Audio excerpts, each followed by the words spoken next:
All right. Hey, Lucas, can you hear us? Yes, now I can. And we can hear you. We're Wonderful. already winning. Hello? Oh, cut out again.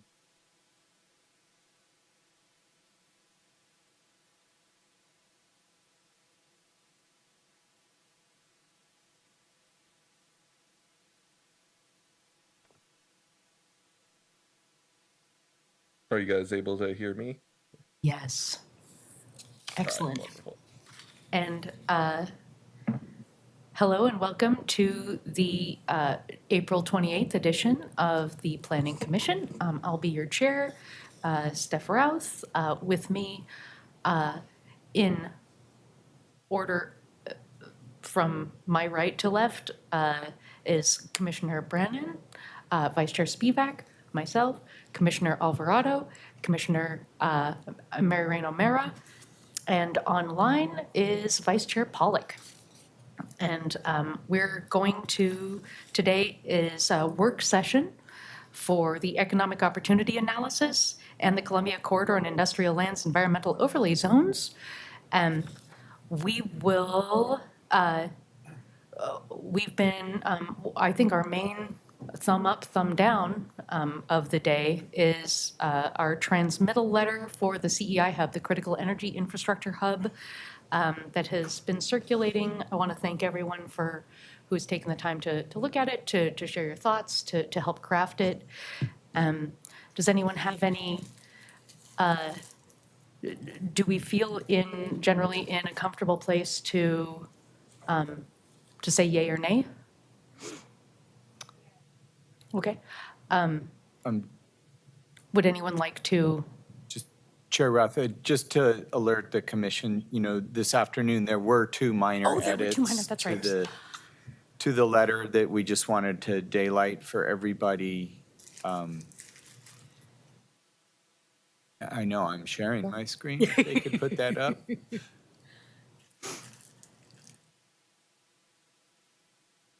Thank you, Tom. There we go. So just the two late changes, I think were this third bullet in this list was actually a typo and had been in the following paragraph. And so we split it out as a third bullet. There was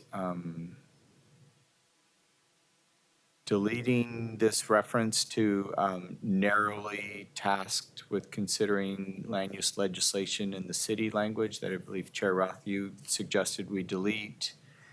And then finally, the other change this afternoon was to this section on the role of the hub facilities in Oregon and deleting a reference to global warming perspective and adding that this is not a sustainable situation, both economically or environmentally.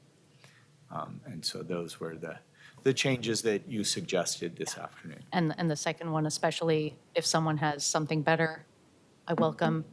It was sort of a global warming versus climate change and thinking and also the fact that the idea that it's affordability is not within necessarily our purview as well. Traisha, please. Sure. Great. Well, that's because I did it like 2 hours ago, so I'm very sorry. We have gone through many iterations. I know, I'm sorry. I know. I wanted to be a part of it too. Things happen. Good work. No, you're very kind.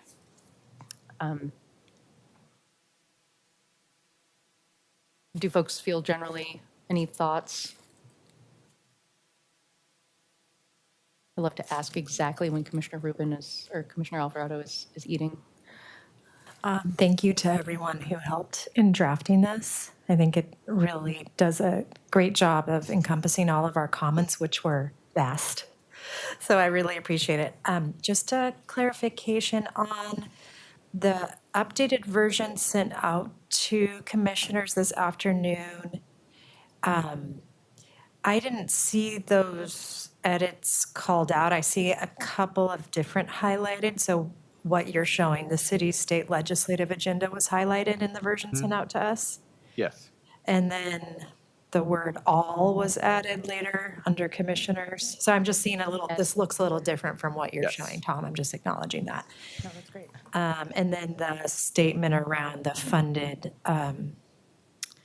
sustainability work, Oh, climate and right. sustainability. Right. So I'll say the all was Yes. because I felt it was most, and then we asked Commissioner Knowles, and he was like, if I'm the holdout, you can now say all. I was like, great. So that's where all came from. The others, the funding, that's a great call out. I had suggested that because and I would also defer to Vice Chair Spivak, who was on the commission before we bifurcated it. But at the time, to the best of my remembrance, the Planning and Sustainability Commission, we were comfortable, like, we were cool with it being the Sustainability and Climate Commission and the Planning Commission under the condition, the assumption that the Sustainability and Climate Commission would be meaningfully funded and supported. And to that end, they have, the Chief Sustainability Officer has one FTE for the entire city and the climate action program. And I think the going wisdom is that she needs at least 2 FTE. Could I? Yes? I think if we added to ensure funded staffing support, because for me, the concern is the way it's written is we're asking to fund the commission itself. Okay. And it's a volunteer Yep. commission, correct? So I that's just want to clear up confusion. Great. Okay. So to add funded staffing support. Yes, thank you. Great. Thank you.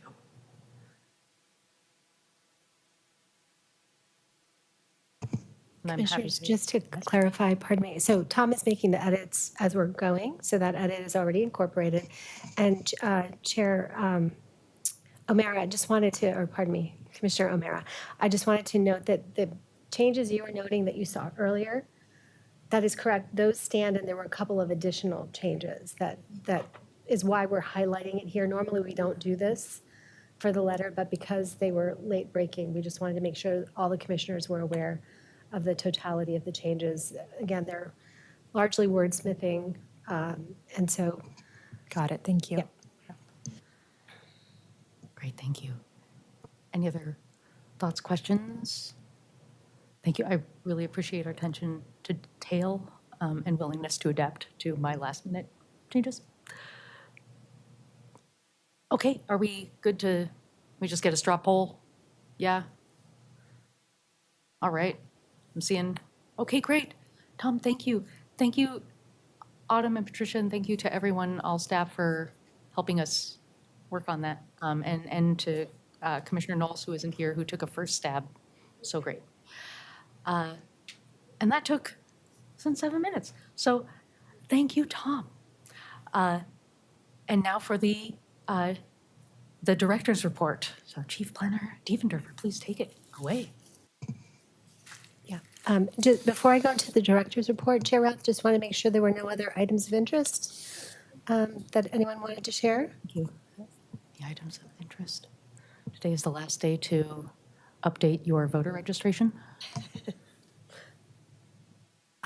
Commissioner O'Meara, for the record, I serve as the Planning Commission rep for DRAC, the Development Review and Advisory Committee.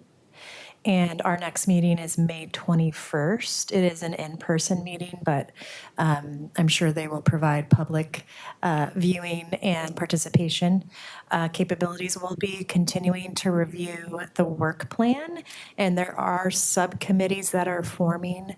And so I've been asked to join the subcommittee that is looking at liaison assistance for all permitting processes in the city. And so that is an element of the work plan that is being looked at, and a subcommittee is forming, and there are other subcommittees forming as well. So please let me know if you have questions, or you can check the DRAC website for more information. Thank you, Commissioner O'Meara. Any others? Okay, great. Sorry. Chief Planner Diefendorfer. No problem. Thank you so much, Chair, Vice Chairs, Commissioners. Good afternoon. Thank you. Don't have much to report today. Just wanted to provide a quick update.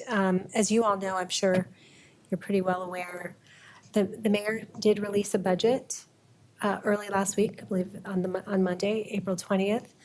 And just wanted to share that there were budget cuts for the Bureau. So there were across the divisions of the Bureau, there were budget cuts kind of in the order of about 10% for a number of the different divisions within the Bureau. Planning took, as proposed by the mayor's budget, would be taking a 5% cut. And that does result in the loss of 2 staff positions. So I just wanted to make sure that the commission is just aware of that. Obviously, the budget will continue to play out and go through council. So if you have any questions, feel free to let me know. Just wanted to give you a little bit of a status update. Obviously, things are still a work in progress.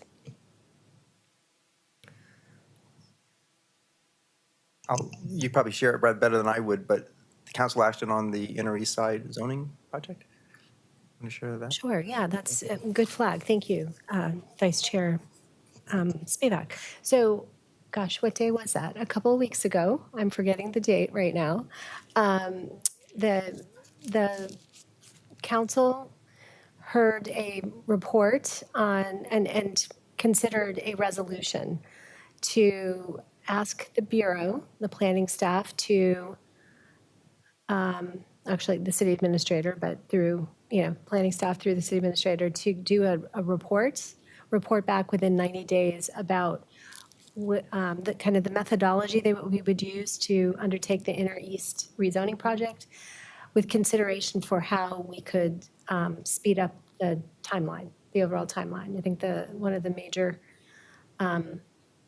thrusts of that resolution is to look at having an expedited timeline for that process that would be having the proposal at council and adopted by council by June of 2027. And that's a pretty ambitious timeline for a project like that. So we're going to be laying out in the 90-day report kind of what the typical steps are, what the more a typical timeline is, and what kind of the constraints might be to being able to meet that particular timeline. But anyway, so they did unanimously approve that resolution. So we will be preparing a report, and I'll certainly be happy to update the commission on that as well. Thanks. Thank you. Lovely.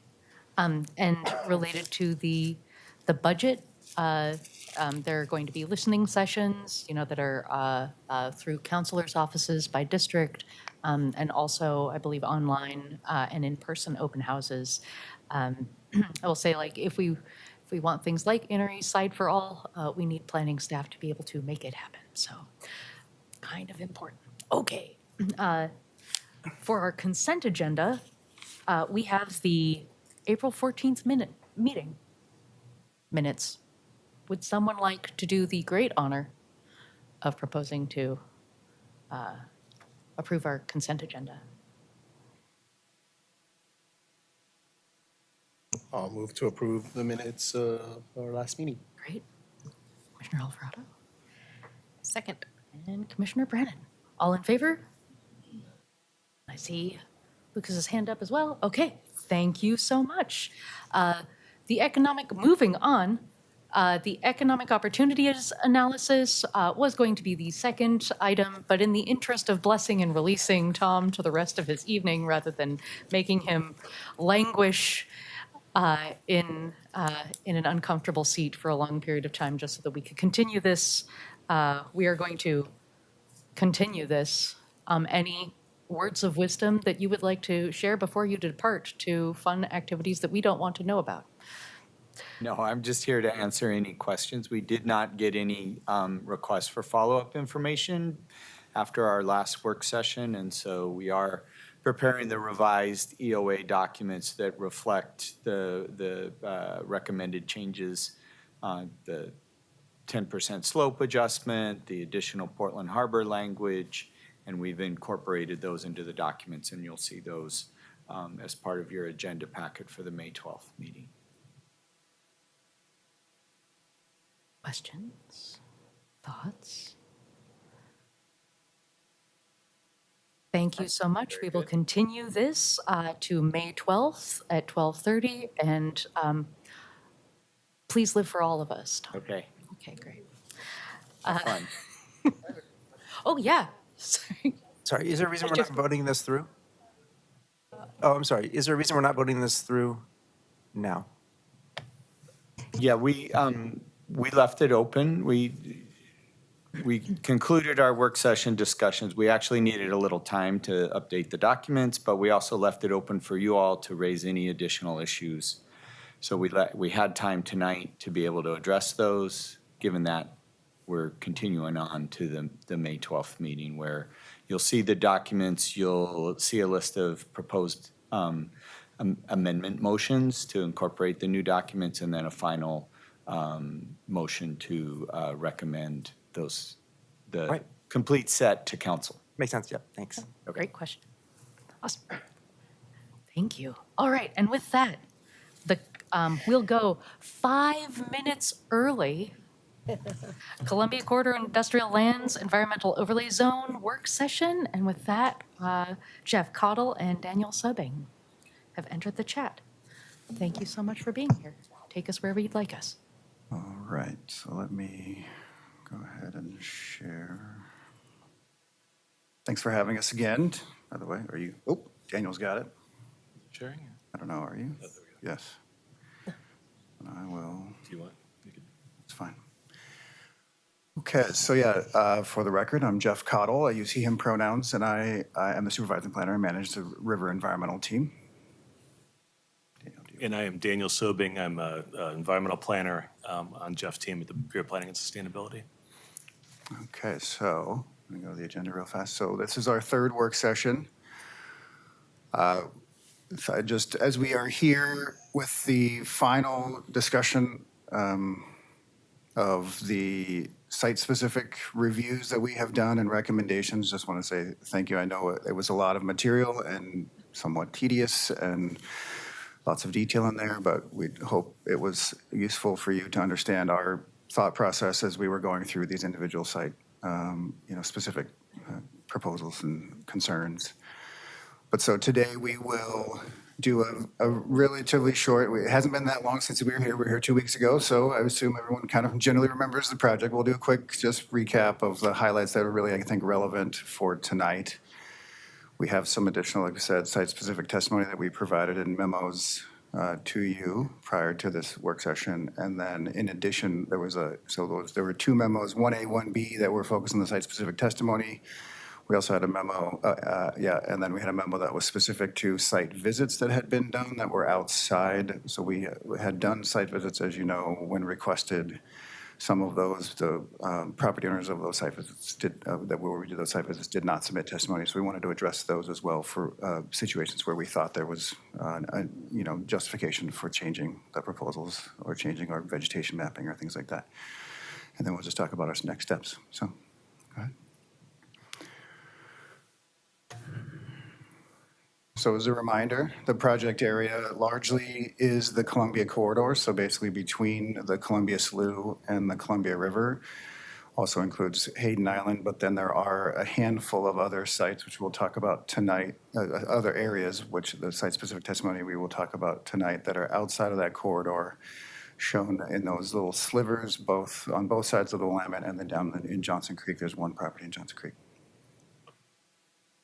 So just as a quick reminder, overall, the purpose and the outcomes of this project is mainly the big one, the first one, where our environmental zones going to be mapped within the project area moving forward once the project is adopted. There's a number of zoning code amendments that are included. The underlying natural resource management documents will be replaced that exist now. As we've talked about in the past, there's a number of them that are in place within the corridor and in those other areas that are identified on the map. And so those will be replaced with this project and the documents that are associated with it. And then, of course, we've been working with and coordinating with the EOA team from the beginning of this work. Next.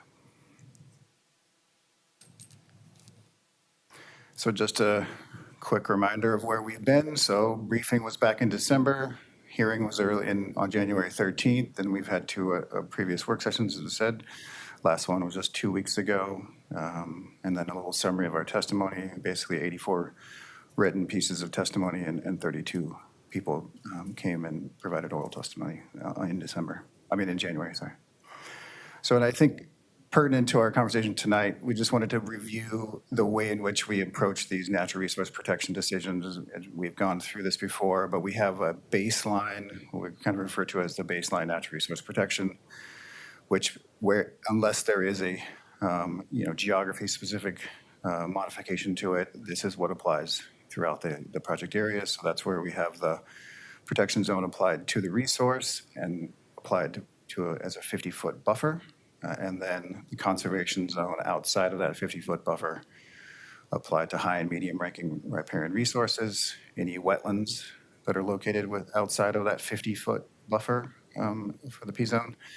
And then we are incorporating floodplain requirements, so basically additional mitigation requirements specifically within that 170 feet of ordinary high water for the Columbia River and the lower Columbia Slough. The middle and upper slough are not relevant, they're not required to meet these requirements, and any land behind the levee is not required to meet the floodplain requirements, specifically because the FEMA biological opinion, which we are responding to, recognize that what we're really talking about is fish, and fish can't get to go to those areas behind the levees, and behind levees that also include the one that separates the middle and the lower slough. So this is the map showing that we start with that baseline to begin with, sort of as our starting point. And then we have a small number of area-specific natural resource protection decisions, really looking to address specific nature, making sure that to the extent possible, we're making sure that the application of the E-zone makes sense for those particular areas. So just a review of what we have gone through in terms of the area specific, the table that we've provided in the past, and then to highlight a little bit what we're talking about today. So the Columbia River itself has its own, so all of the properties that are along the Columbia River that actually face the Columbia River. As a reminder, we aren't proposing to apply any protection zone. It's just conservation zone, same basic areas, but within that 50 feet is conservation, and that's because of the types of uses that are there and the impact of that protection zone on those, and it's a longstanding policy approach for us. The Portland International Airport and Portland International Center, those are different protection decisions based on existing intergovernmental agreements we have with the port that were part of past projects, so we're carrying those over. And so today, memo 1A was addressed site-specific testimony in the Columbia River for those sites that we received testimony on, for sites that face the Columbia River, including Hayden Island. And then we had a separate resource protection decision was specifically for the Columbia South Shore Plan District.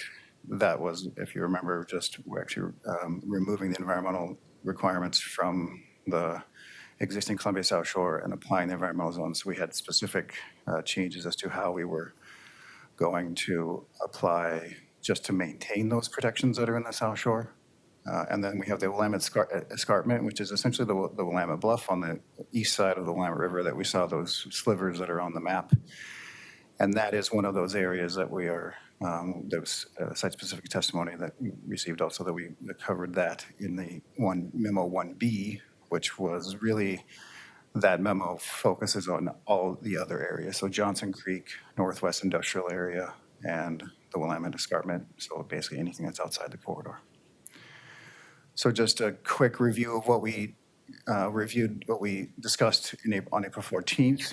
There were a handful of zoning code amendments, and again, kind of drawing on and evaluating what we'd heard in testimony. So we went through some of those that we recommend for zoning code amendments. And then, if you remember, we had some kind of general zoning mapping amendments that basically, again, based on the testimony we received, decided to kind of where they applied to multiple sites. We kind of addressed those as sort of general zoning map amendments. And then we did go through the same sort of process last time for site-specific testimony, both for where all those 17 sites where we applied the baseline approach, where we had received testimony, and then also the 10 sites in East Columbia, in the East Columbia neighborhood. So those were 2A and 2B from last meeting, our last work session. So with that, unless there's any questions about or any additional clarification from last meeting, we're just going to go through the materials that we provided in the memos, answer any questions you have. Just had a quick question about process. A lot of folks may know to ask the right questions, while others may have a very similar situation, but may not ask the same questions. And I'm just curious if there's site-specific instances that are very similar, but these folks did not ask those. Have those been addressed similarly? Yeah, and there's a couple of examples we'll go through tonight, but one of the things those things that are sort of the general, even though it's a general recommendation, it did bubble up from individual testimony. So we basically, as we look at those, we get those individual, make those individual decisions on a particular site. If we think it's something that applies to a larger area, and like I said, there's one specifically that we will talk about along the Columbia River that we had in the memo, but that is the idea. If those decisions that we're making for an individual site seem to make sense for other sites, we would then apply it to more generally where that same condition applies. Yeah. Since this seems to show up a few different times, there's some times where you propose to fill gaps in between conservation districts, or even to apply conservation over a whole parcel to help the property owner, it seems like. Could you describe how that works?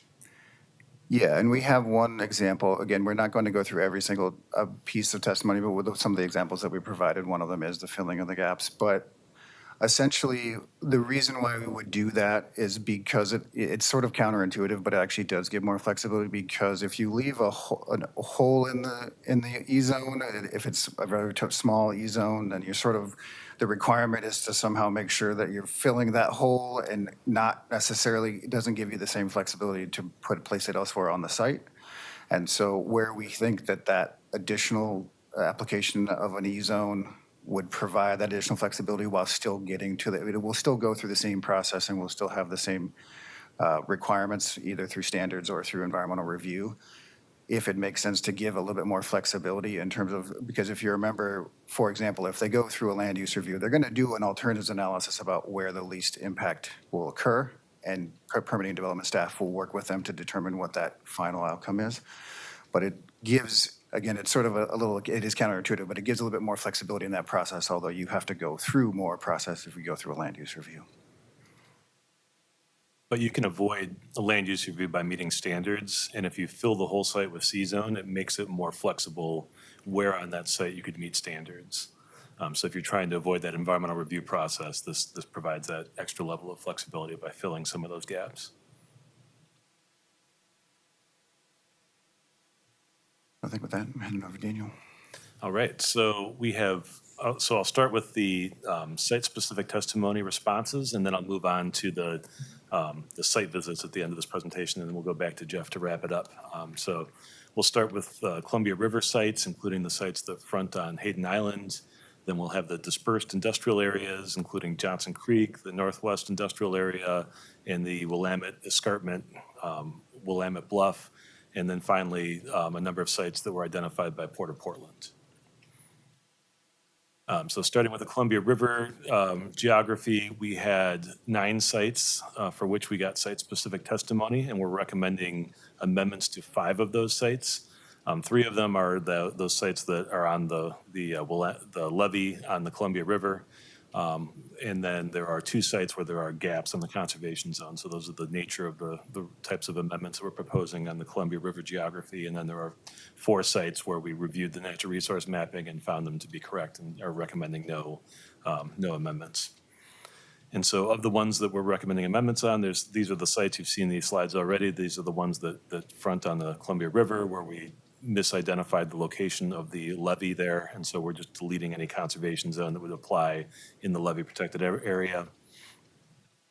Next, we have, yeah, go ahead. So Commissioner Alvarado, this is one of those situations where technically we received testimony for a few of these sites, but because in recognition of where the levy is, it actually is applied, the proposal is to apply to 15 sites as compared to just the 3 or 4 that we got, or whatever it was, 4 or 5, yeah. And then we have, so we got testimony from the owners of the Hayden Island manufactured home site. There's 2 different parcels on West Hayden Island, or East Hayden Island, sorry. And the E-zones there are based on either medium or high-ranking riparian resources or the riparian buffer area. Riparian buffer area is based on floodplain mapping, and the computer program that we use to generate the draft floodplain mapping sometimes leaves these little holes, gaps. And so you can see the image on the right is a zoomed-in view where you can see the little holes and gaps. And so that would create some implementation problems and a lack of flexibility if you're trying to go through and meet standards on these sites. So yeah, so the proposal is to fill the gaps in the C-zone. If you remember, there's also a proposal to add a new exemption for the replacement of manufactured homes on existing sites and existing disturbance areas. And actually, you can see there's a site, does my cursor show up here? There's a site that's just to the west of this site where there was also a gap that we're also proposing to fill as well, and that was noted in the memo as well. So then we'll move on to the dispersed industrial areas. So we have one site in Johnson Creek. We have sites on the Willamette Escarpment, and then some sites in the Northwest Industrial area. And so we'll go through a couple of those examples there. But we got 9 sites that received site-specific testimony. We're proposing amendments on 3 of those, but not on the other 6. So one of these sites is the site that we refer to as Freeway Lands. This is a legacy industrial site that's been developed for a long time. The owners of this site met with us at a public meeting that we had several months ago. And at that time, they noted that some of the protection zone on Johnson Creek was intersecting with an existing access bridge that goes over Johnson Creek. And they noted that the existing E-zones already had kind of a carve-out where the creek itself had P-zone on it, but there wasn't really a P-zone buffer. It was just a C-zone buffer. And they said that they had development plans that involved widening and adding an additional bridge on that site, and requested a manual conversion to be reflective of the existing E-zones and of the necessity to have site access. And this is consistent with some manual conversions we've done on a number of industrial sites where there was a large protection zone over driveway access. And so we found that to be consistent with our policy. We incorporated that into the proposed draft already, so that northern end of the site where Johnson Creek crosses, there's already a manual conversion. But then in the site-specific testimony we received, they mentioned that there's also a driveway access point at the southern end of the site that connects to Southeast Knapp Road. We looked at it, and there is an existing driveway there. It's pretty substandard in width, but it may be that when they redevelop this site, they may want driveway access to Knapp as well, and they may need to improve that right-of-way down there. And so an additional manual conversion could allow for the enhancement and improvement of that existing driveway access on the south end of the site. So we're recommending a second manual conversion to allow that to happen. And then this is one of these sites that Commissioner Spivak noted where there's a kind of a gap in the conservation zone. If you look really closely, there's actually some tree canopy that's extending outside of the draft conservation zone. So it's really, if you're just trying to follow the tree canopy, it's appropriate to expand the conservation zone anyways. But also, as Jeff noted, in terms of trying to allow the developers or the owners of these sites to meet standards in the future if they were to develop this site, closing that gap is also beneficial from that standpoint. Yes. What I'm sort of wondering on these issues is there a way in the codes, because you're catching some of these through this process, but maybe there's others out there. Is there a possibility that someone who has a disconnected piece of conservation could just elect to include the stuff between the gap? Or if your site's covered by 2/3 of conservation district, you have the option to treat the whole site. Just seems, I don't know. I'm not sure this is an idea worth pursuing, but it feels like we're adjusting the map. We might be putting conservation districts on areas that break all your rules for where conservation districts go. by trying to do the case-by-case mapping.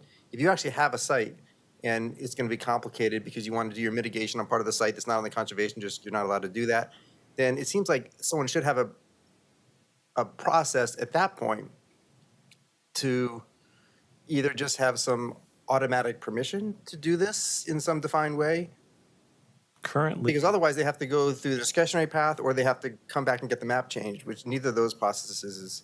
Anyway, if there's any, is there anything merit to that? yeah, I mean, there is a review criterion in the environmental review chapter that would, or section of the chapter that allows you to expand E-zone to cover additional areas.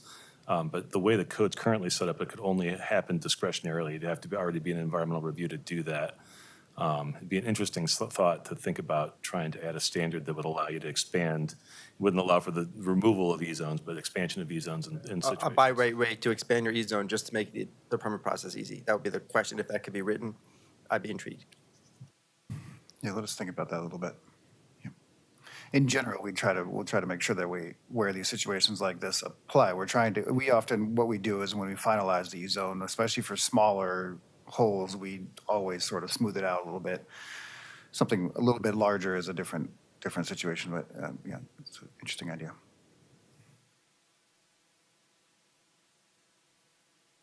And then moving on to the Port of Portland sites. So we received testimony, several different pieces of testimony, but that covered a number of different items. But in terms of site-specific items, there were 9 sites that were highlighted in the testimony that's submitted by the Port of Portland.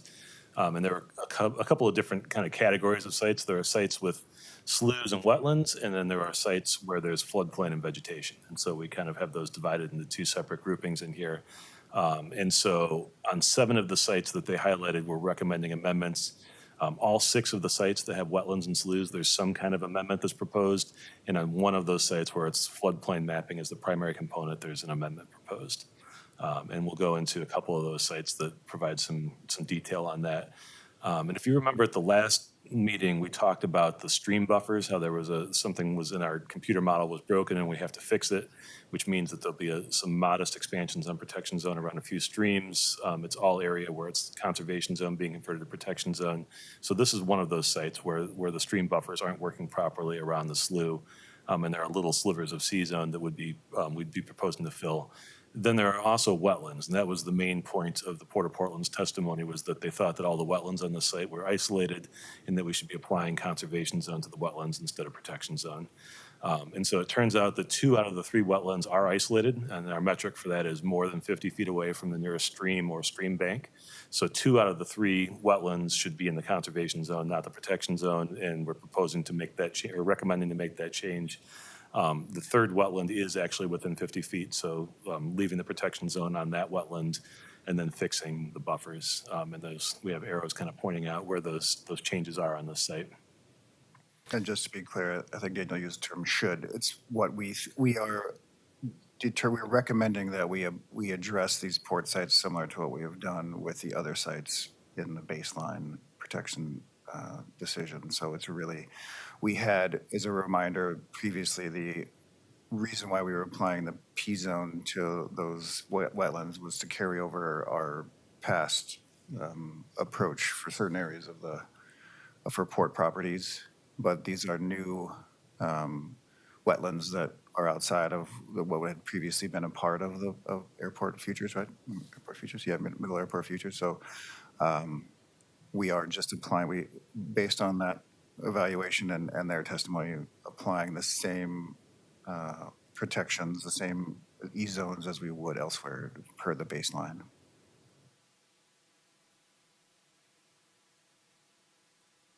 And then this sums up for those 6 different sites. We don't have slides of all those, but they're all summarized in the memorandum. But we have on the left, there's the protection zone, the conservation zone conversions on these sites. And then on the right, there's the stream buffer, conservation zone, the protection zone.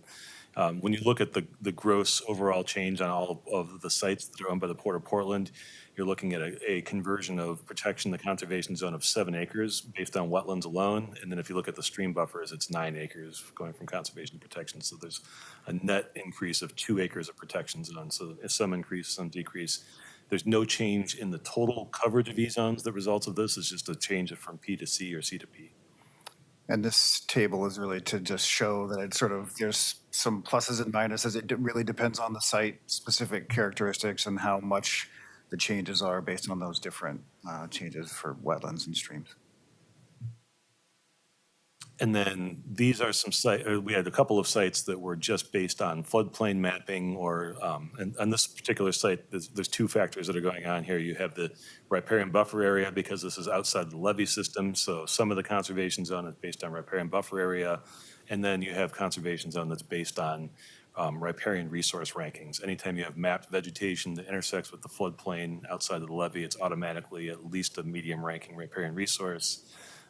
So the first thing that the port asked us to do was to look at the floodplain on this site and verify that it was correct. So all the sites where there was E-zones based on floodplain, we looked at that. Bureau of Environmental Services does our floodplain mapping for us. They have a computerized technique to update the floodplain mapping. We reviewed these sites with them, and they said, based in their professional judgment, it looks like the floodplain is mapped correctly.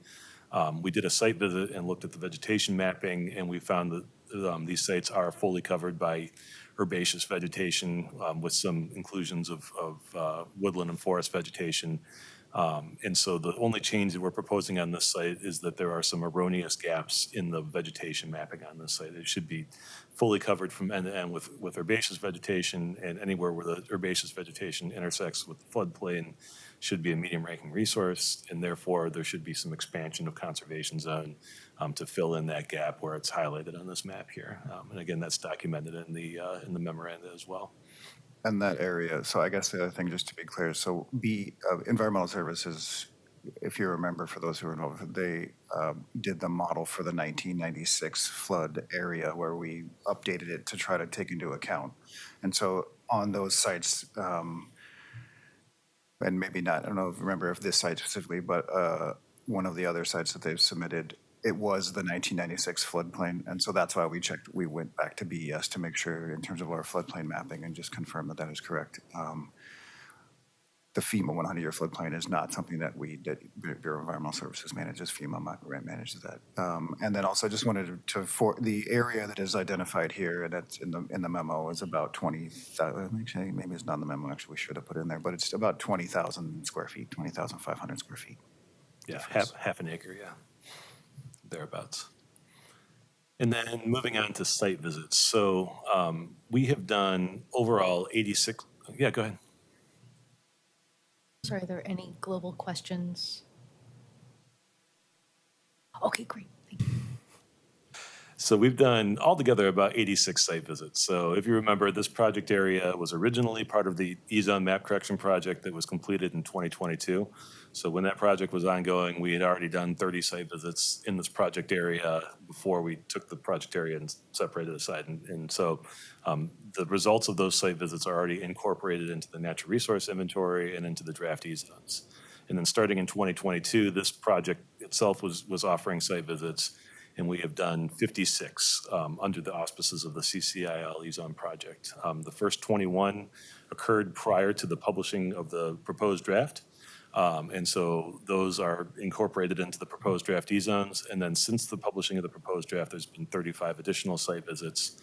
And many of those 35 additional site visits are to some of the sites that have site-specific testimony. In fact, 23 of them were site-specific testimony were addressed in one of those other memos.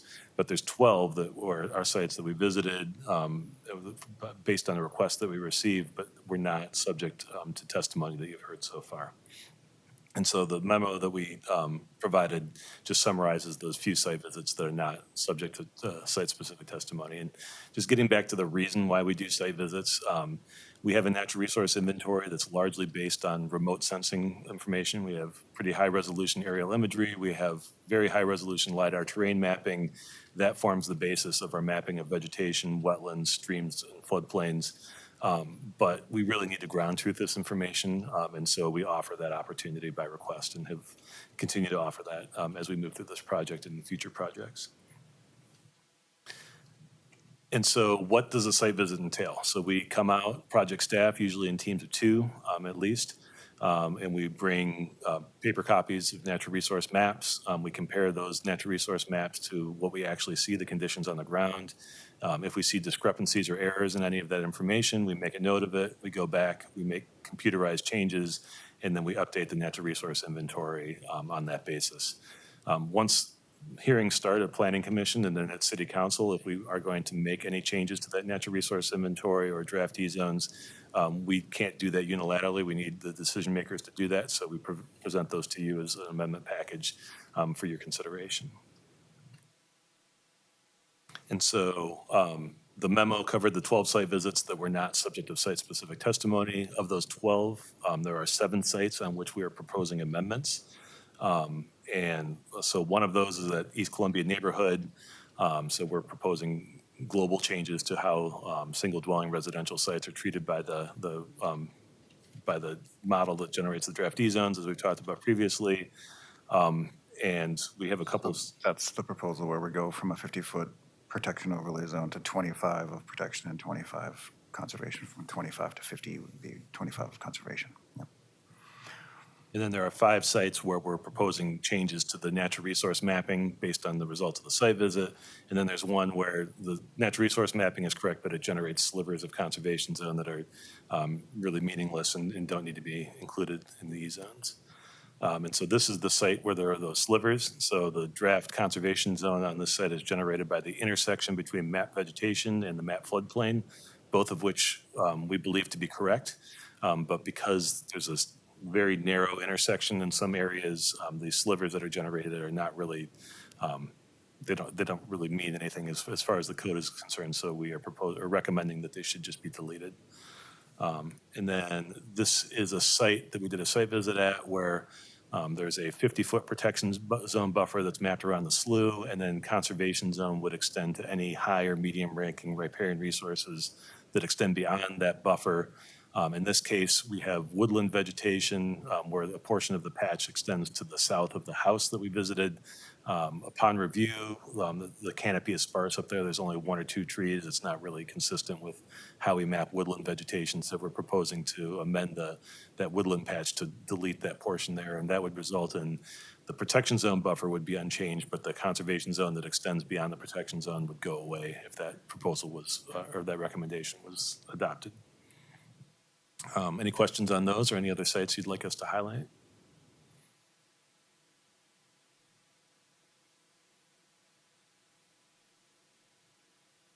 Do you want to, in our,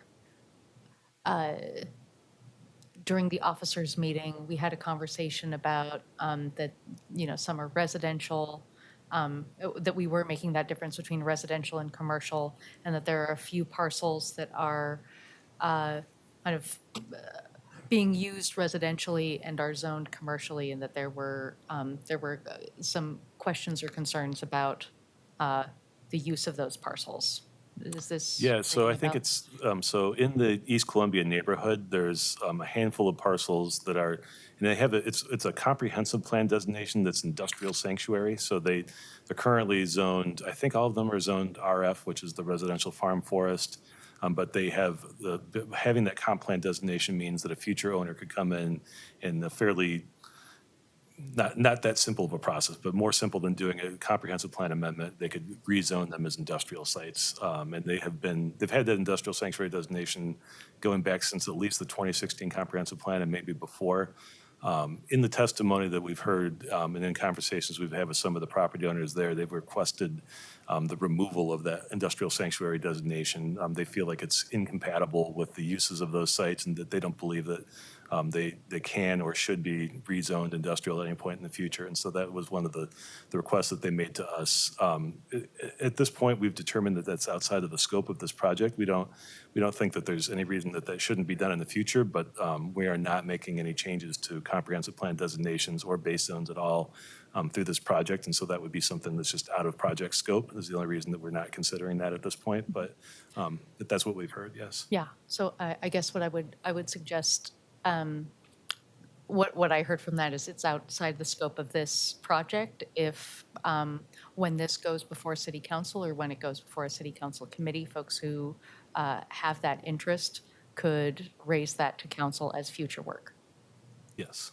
Yeah, and I would think that, so that would be more in the purview of the EOA and future changes related to the EOA, because we are dealing with environmental zones here. I think that's the other reason why for the CCIL, it is not, we don't generally, as a part of our projects, change the base zone, for example, or any of those types of complaint sometimes I guess complaint designation. But, so I think it is recognized as a potential for, because currently, I think there's a very small amount of acreage that's accounted for in the EOA from this industrial land, and I think things have become clearer for this area as an industrial use in the future, that it makes sense to maybe not do that. But again, we probably talk to Tom about that.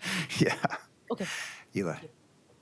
Maybe you just answered my question. If something's designated comp plan industrial, but zoning code residential, does or does not does that get included in the square footage for industrial in terms of the industrial land inventory?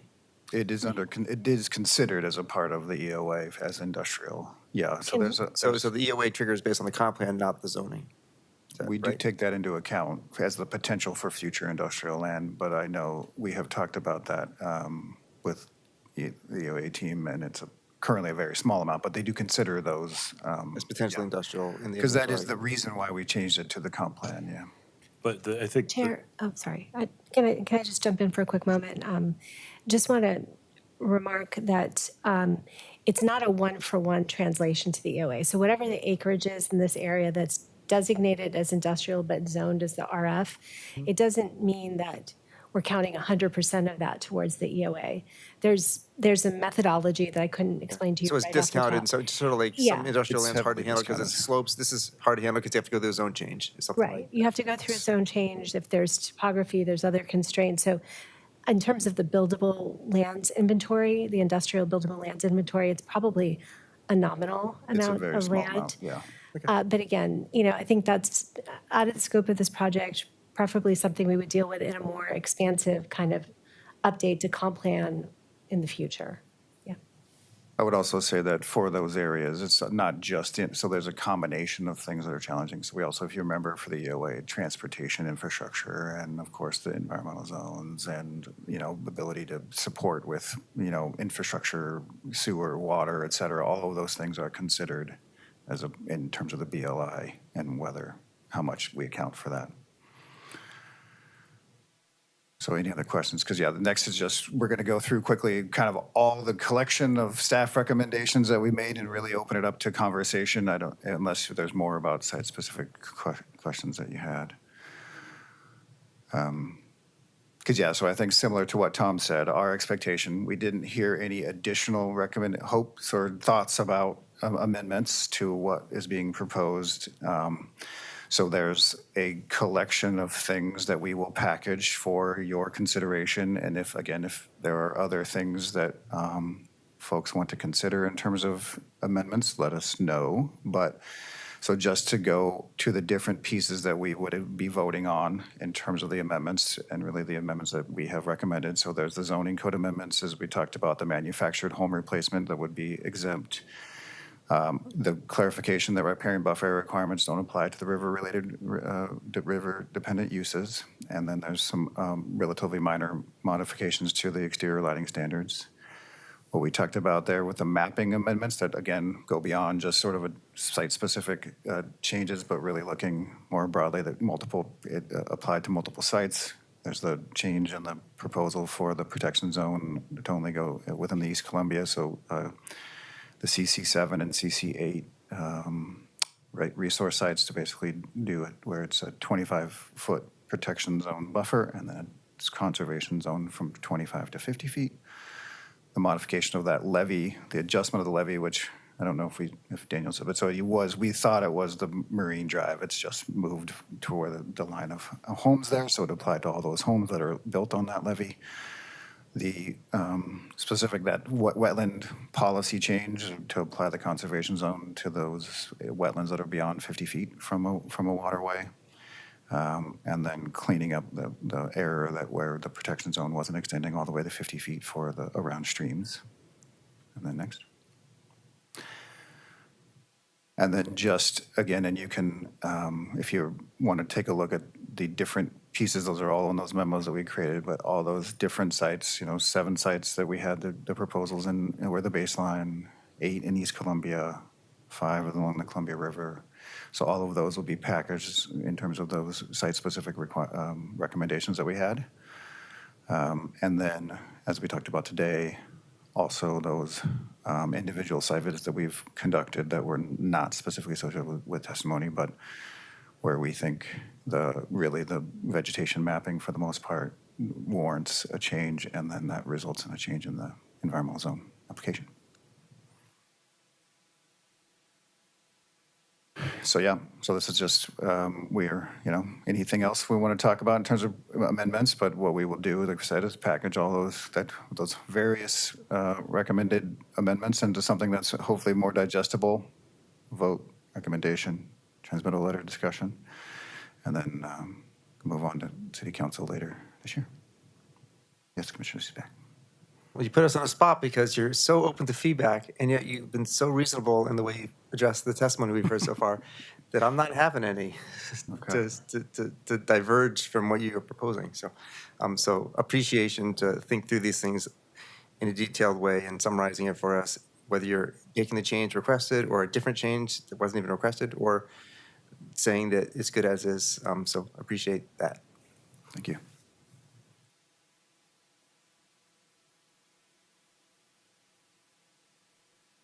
Okay, I think there was only one more slide. It was just a reminder of that. Basically, this will be what we will be proposing, what you'll be recommending once we get the final vote and recommendations. Basically, you adopt, adopting the report, the documents that we are replacing and repealing and replacing those natural resource management plans that we have. We'll make some specific changes related to whatever the final decision is on the environmental zones, that we are changing the zoning maps to represent those, the changes that are adopted. We have some minor changes to the natural resource inventory document, and then just the handful of zoning code changes that we have in the package. It's not a whole lot of zoning code changes, but a little bit. Yeah. I just have a kind of random general question. So I know you talked with the Port of Portland, BES. Isn't the flood safety district kind of in that area a lot too? Did they have any input or concerns about this? They did not. But we also actually had the public infrastructure project that was recently, we all were The here not previous too long one ago. that we did, yeah. That was heavily, we were coordinating with the Urban Flood Safety Water Quality District on that project. And so I think a lot of their needs were met. I don't think, they're specifically more focused on the actual waterways and managing in that sense, and so not a lot of property ownership necessarily. And especially where they are focused and what they're, managing the riverbanks along, or the banks along the slough and that sort of thing, we had already incorporated a lot of, we had modified the zoning code to allow a lot of the things that they had to do along those waterways already as part of the public infrastructure project. And that project was initially supposed to be part of this project. Once again, we've been taking projects and pulling pieces out and adopting them separately. And so that project, their initial outreach when they looked at our original draft maps, they had asked us to actually carve out some of their pump stations. And they said, can you just draw a line around this and not apply E-zones to it? And we said, well, how about we look at a package of standards that would allow you for to upgrade these stations instead of just fully removing them from the E-zones. And so that was kind of the genesis of a lot of that project, was when they looked at our draft E-zones and they raised concerns, we just wanted to make sure that they could continue to do the work that they need to do within the code without just carving holes into the map and taking their facilities out of it. And to that point, their needs were in alignment with Bureau of Environmental Services, which was also the pump station changes that we made. So again, they saw there was a lot of overlap in terms of what they were looking for as part of that project. Cool, thank you. Okay. Thank you. Okay, Thank you. We'll see you May 12th. appreciate it. We'll see you, and with that, Yeah, it's an early meeting maybe. what?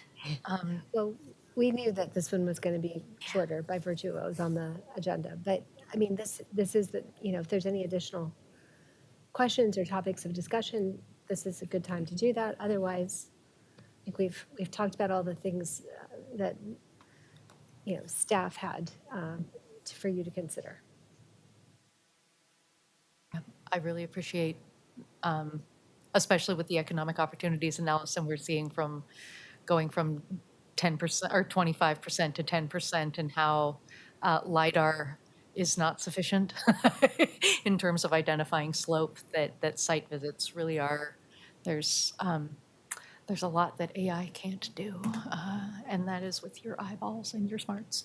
So thank you so much for being responsive to folks. I know that that some of parts of this package are going to be felt with frustration to folks, and I just, one, appreciate people coming and also recognizing that that this is not the end, that there's also future work. And just, yeah, really appreciate everyone as part of this process and staff, and let's make sure that you're funded. And with that, we're going to continue this item as well as the economic opportunity analysis to May 12th. Thanks to everyone. And with that, we are adjourned. It's almost like we weren't here. Thanks.